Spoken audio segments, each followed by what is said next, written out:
Bom dia, irmãos e irmãs, graça, paz da parte do Senhor nesta manhã de domingo, quando nos encontramos aqui mais uma vez para adorar a Deus, agradecer a Ele tantas bênçãos que Ele tem derramado sobre as nossas vidas. Nessa manhã de domingo também, quando nós estamos juntos, reunidos em culto de adoração, culto de louvor, culto de gratidão, tantas coisas para agradecer ao nosso Deus e também ver nas Escrituras o quanto a sua graça nos alcança, quanto a sua graça vem ao nosso encontro, quanto essa graça abundante de Deus toma a cada um de nós e nos ensina como lidar, como tratar diante das adversidades. E eu quero ler um pequeno trecho que se encontra no livro de Gênesis, capítulo 41, versículo 37. Gênesis 41, versículo 37.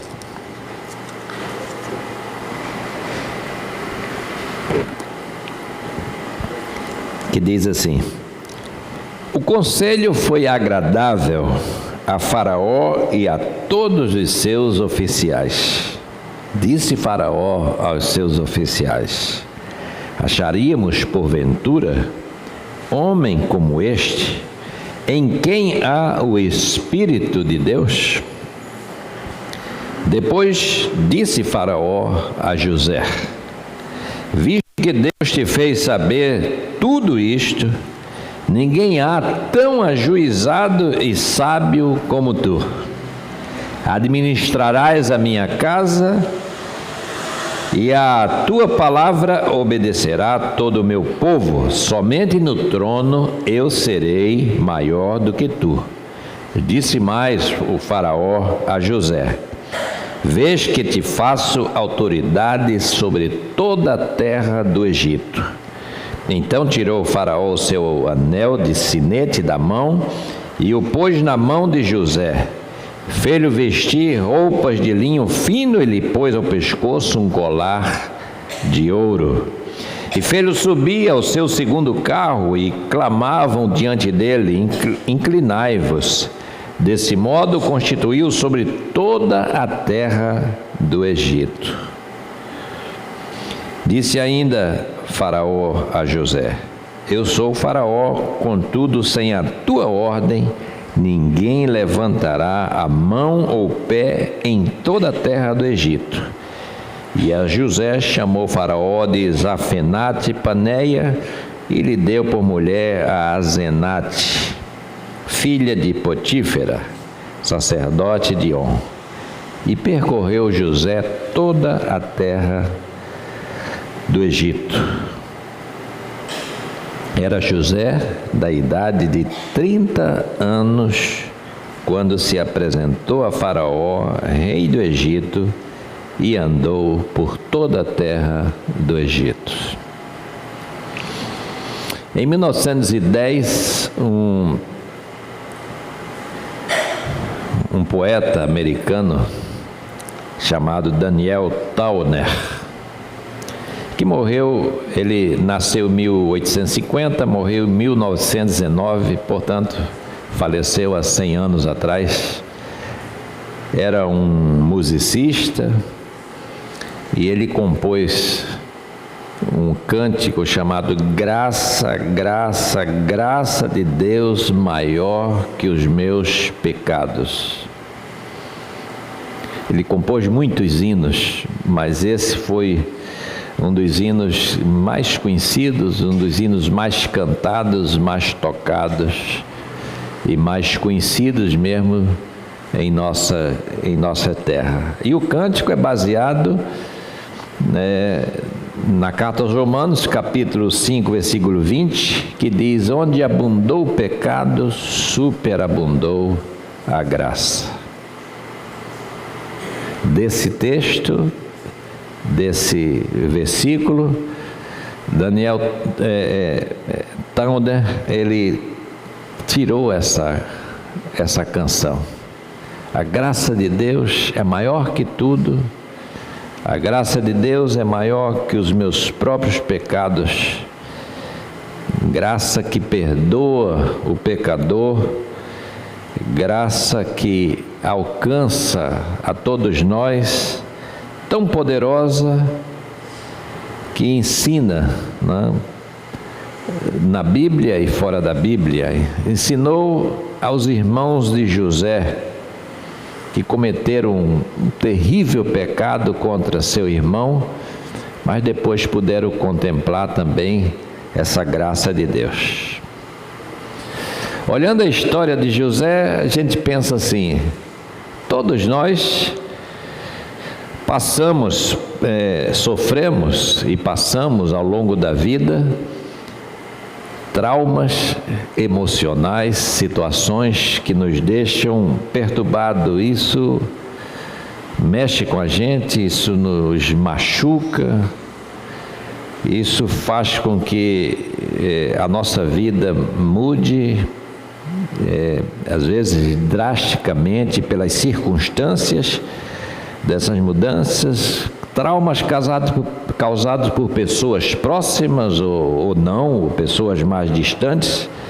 O certo é que esses traumas deixam em nós feridas profundas, feridas que incomodam, causa uma dor intensa, seja pelo acontecimento em si, pela sensação de impotência de a gente estar passando por uma situação como essa e não ter como resolver isso, né? E aí a gente, diante da violência que é atirada contra nós ou nos alcança, vem aquela atitude de ressentimento, de se sentir injustiçado. Isso leva a pessoa normalmente a se fechar em si mesma. Ela acaba aos poucos, ela vai se fechando e fica ali como que vivendo atrás de uma muralha de amargura, de sentimentos que vêm à sua mente, às vezes desejo de vingança, às vezes autopiedade, como ela se sente tão fragilizada, medo, desconfiança. Esses sentimentos vêm à mente de uma pessoa que passa por esses traumas, passa por essa situação. Evidentemente que se fechar em si, nem sempre, ou quase nunca é uma boa atitude. Por um lado, a gente se fechar um pouco, pode nos defender de pessoas mal intencionadas, de pessoas ruins, mas também pode impedir da gente ser abençoada por gente de bem, gente bem intencionada, gente que é enviada até nós da parte de Deus, como um anjo, pessoas que trazem uma palavra boa, uma palavra de ânimo, pessoas que trazem bênção sobre a nossa vida. Há muitas situações assim e muitos traumas assim.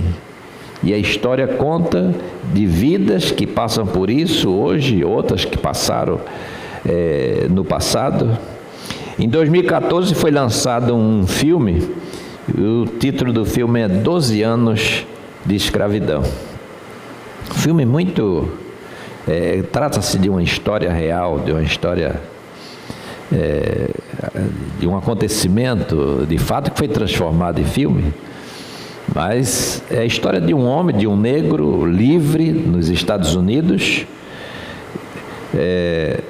e esse homem, ele, por volta de 1844, por aí,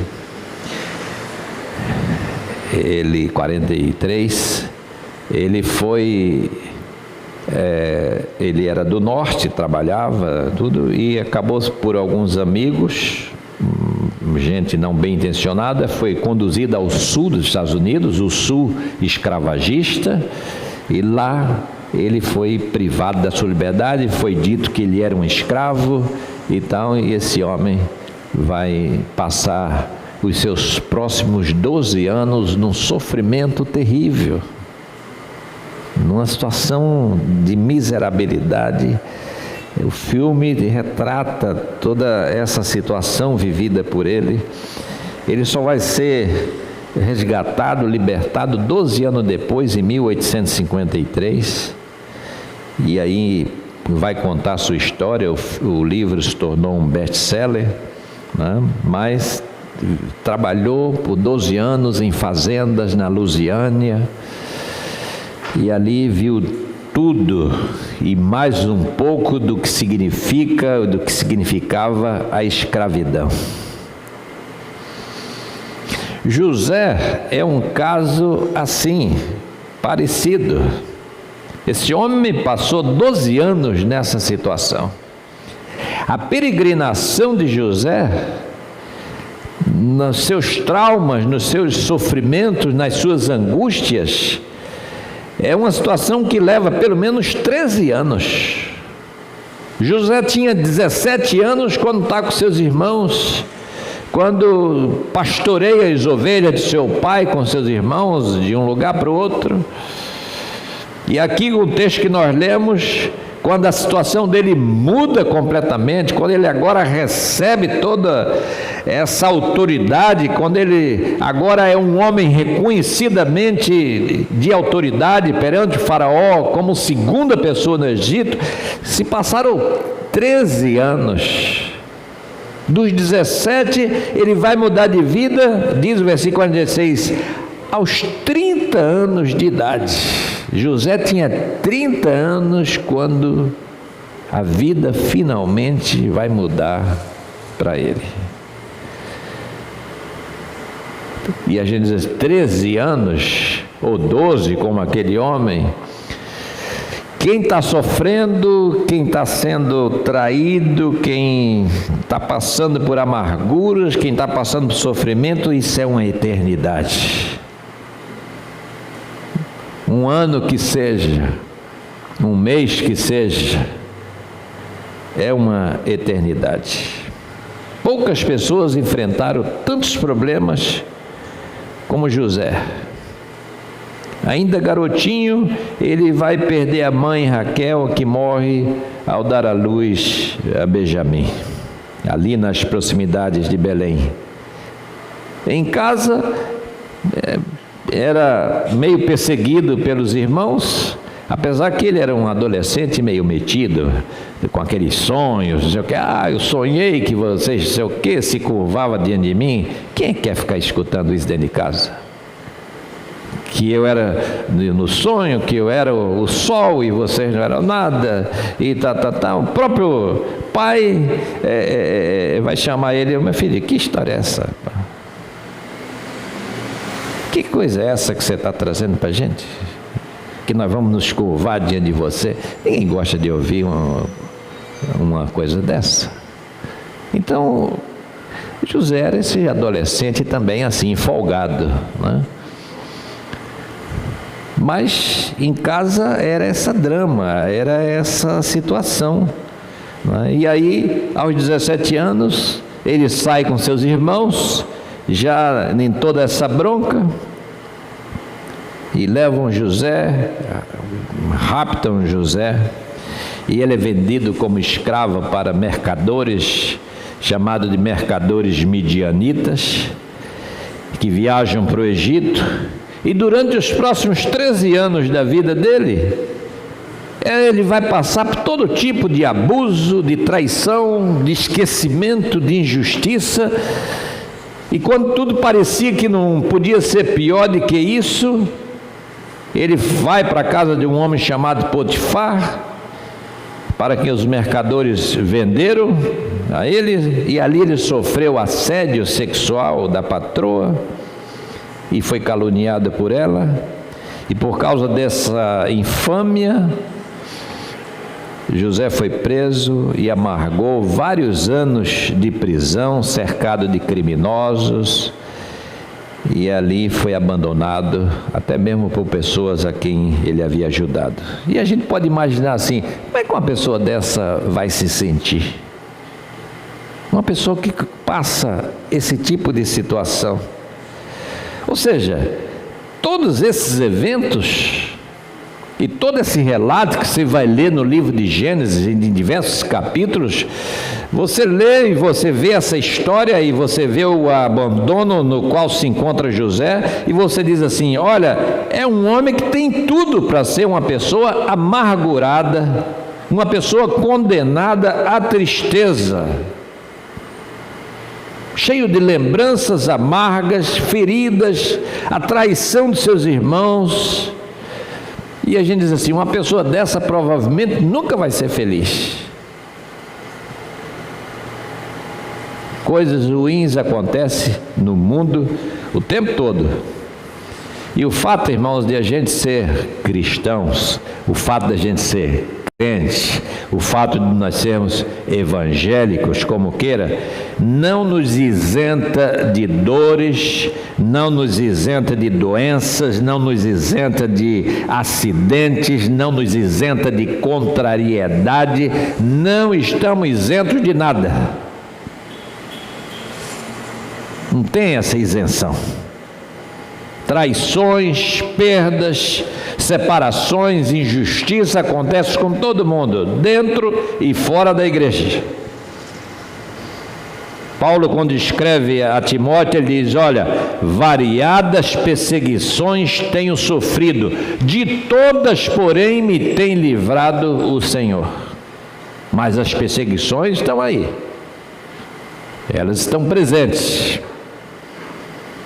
Traumas emocionais nos coloca na companhia de homens como José, de homens como Elias, de homens como Paulo, de homens como Timóteo e tantas outras pessoas. Agora, esses problemas, quando não são tratados de maneira adequada, como devem ser tratados, eles vão gerar aquilo que se chama atitude de ressentimento. Ressentimento. Essa atitude não é um episódio isolado na vida de uma pessoa. A palavra em si, ela já fala sobre isso. Uma pessoa ressentida é uma pessoa que diariamente ela atualiza a dor que sente, a mágoa que sente, a tristeza que sente, o trauma que está sempre voltando à mente e voltando ao coração.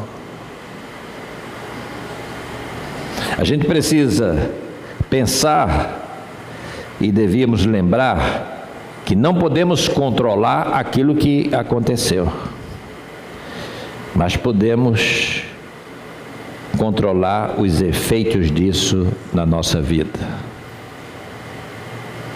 A própria palavra ressentimento quer dizer sentir de novo, ressentir. É voltar a sentir uma coisa que aconteceu. E esse ressentimento permanente, esse ressentimento diário, esse ressentimento que está aí no domingo, na segunda, na terça, na semana toda, no mês todo, no ano todo, é aquilo que não permite, é um empecilho para a obra restauradora do Espírito, para a ação do Espírito. Deus quer nos curar de todo tipo de trauma, de todo tipo de ressentimento,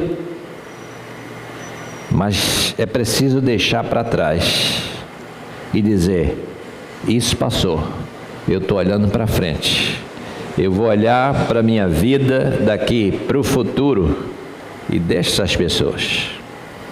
Deus quer curar toda sorte de ressentimento.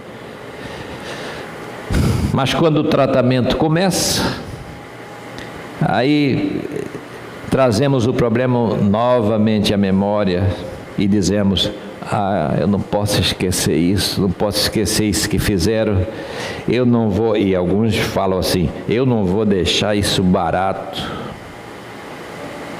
não vai ficar assim. Paulo, ainda aos Coríntios, ele diz da atitude que nós devemos ter diferente. E ele diz assim: devemos ter uma atitude diferente para que Satanás não leve vantagem sobre nós. E ele vai dizer isso na segunda carta aos Coríntios, quando ele diz assim: a quem perdoais alguma coisa, também eu perdoo. Porque de fato que tenho perdoado, se alguma coisa tenho perdoado, por causa de vós o fiz na presença de Cristo, para que Satanás não alcance vantagem sobre nós, pois não lhe ignoramos o desígnio. Ou seja, o que ele quer é isso, que a pessoa se mantenha nessa atitude, nesse ressentimento, nessa mágoa, nessa coisa que não termina, nessa coisa que não passa.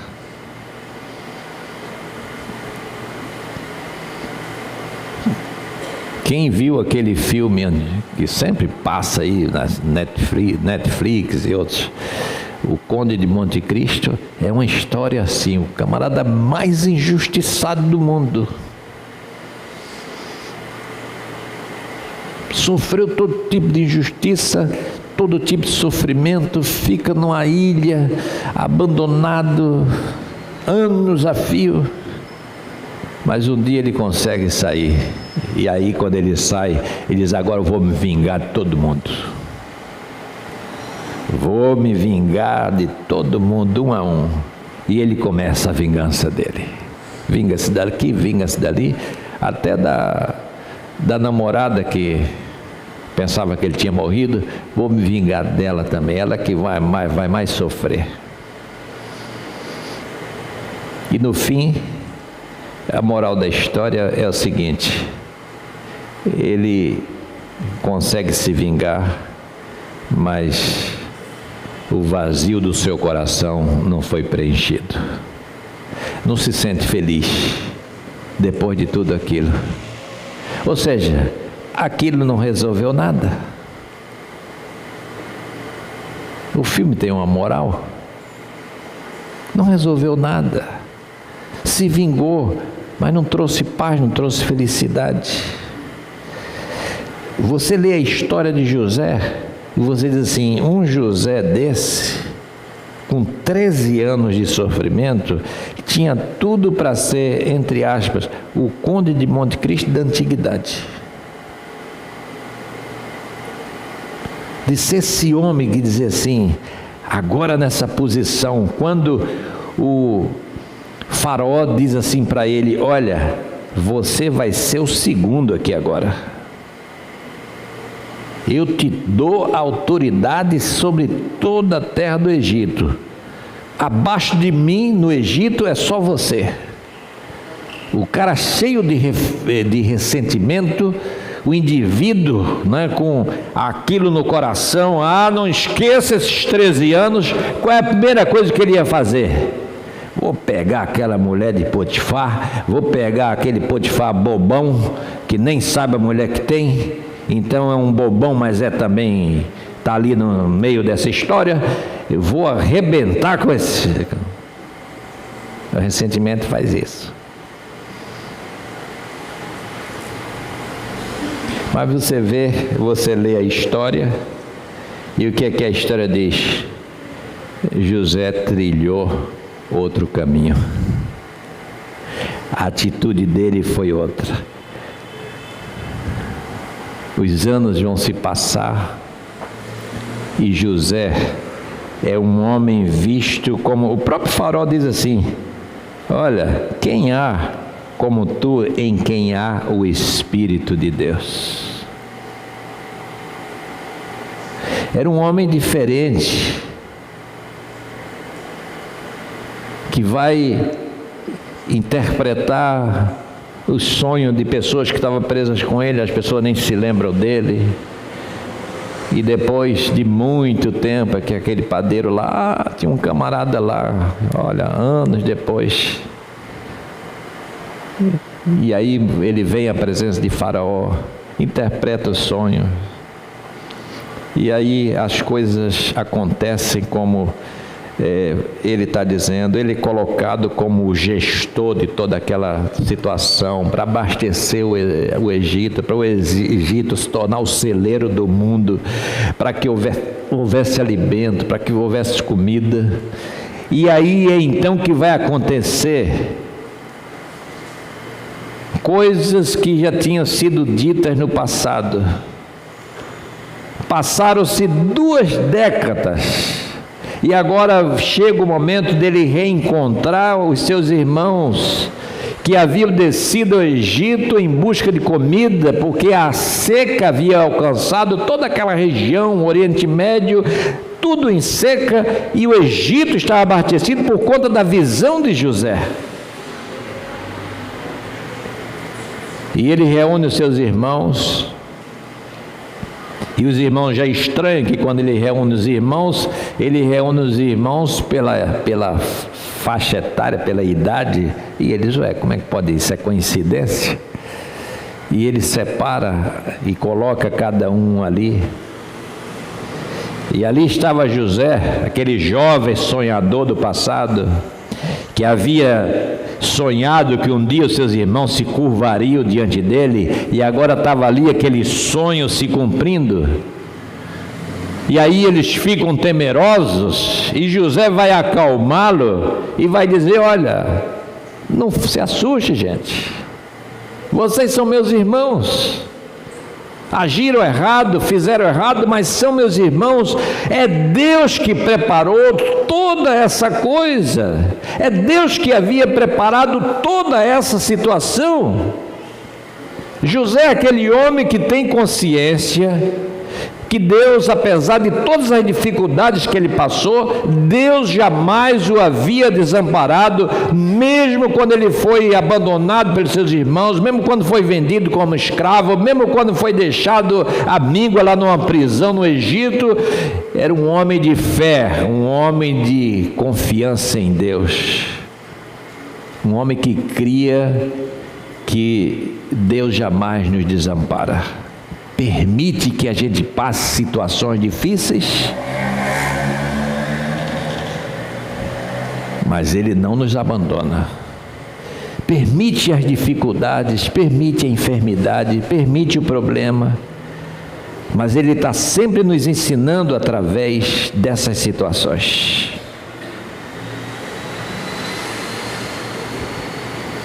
E o que esse texto nos ensina? Algumas lições, rapidamente.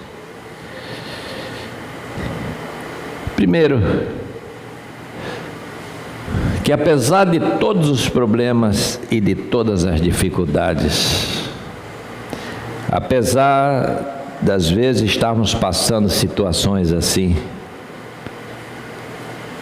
e estarmos ressentidos, essa história nos ensina que Deus está fazendo mais bem do que você pode imaginar através das experiências dolorosas que Ele tem permitido na nossa vida. Apesar de tudo que eu tenho passado, mas Deus está agindo e Ele está fazendo, e isso vai aparecer, esse bem de Deus, esse cuidado de Deus na vida do seu povo. Se alguém pecou contra você, faça tudo que está ao seu alcance para fazer a coisa correta. E saiba de uma coisa, que o nosso pecado, o nosso erro, não é páreo para a graça de Deus que vem ao nosso encontro. É essa maravilhosa graça que Paulo fala. É essa maravilhosa graça que é cantada nesse cântico. Deus está fazendo bem. Mas eu estou passando problemas, pastor, problemas seríssimos. Pois é, mas Deus, Ele está cuidando de você. Deus nunca abandonou José. Deus estava vendo cada passo, cada situação, cada circunstância. Deus não se esqueceu de José. Mas foram 13 anos, é verdade. Mas Deus estava preparando José para grandes coisas. Segundo, se você está enfrentando as consequências do pecado de alguém sobre a sua vida, tenha fé. Deus sabe, e Ele é um Deus que age para fazer justiça. A justiça vai ser feita. E com o tempo, você vai ver, e eu vou ver, Deus vai transformar o que o homem fez, o que a pessoa fez de maldade, Ele vai transformar isso em algo maravilhoso, abençoado, e essa maldade vai se tornar serva da misericórdia de Deus. Deus muda tudo. Deus não nos deixa nesse estado. Hoje a gente está aqui, milhares de anos depois, falando de José. Sabe por quê? Porque ele não foi um homem ressentido, apesar de ter tudo para ser uma pessoa ressentida. Mas ele não foi um homem ressentido, não ficou ressentido contra ninguém. Você não vê José como segunda pessoa no Egito, agindo contra aquelas pessoas que lhe fizeram mal, contra aquela família, contra aquela mulher, contra seus irmãos que fizeram uma traição muito grande e que vai ferir tão profundamente aquele jovem. Mas pelo contrário, Ele os traz para junto de si e os abençoa. Terceira coisa que esse relato nos ensina: as cordas e correntes emocionais podem ser rompidas, quebradas pelo perdão.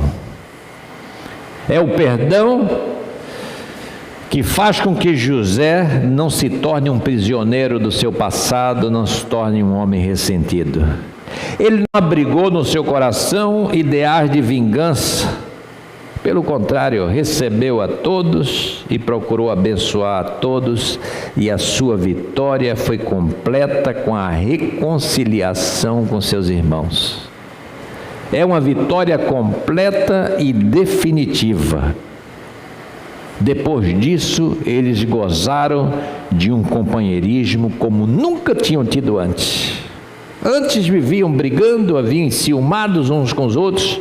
Agora, depois de toda essa situação, eles vão ser irmãos de verdade.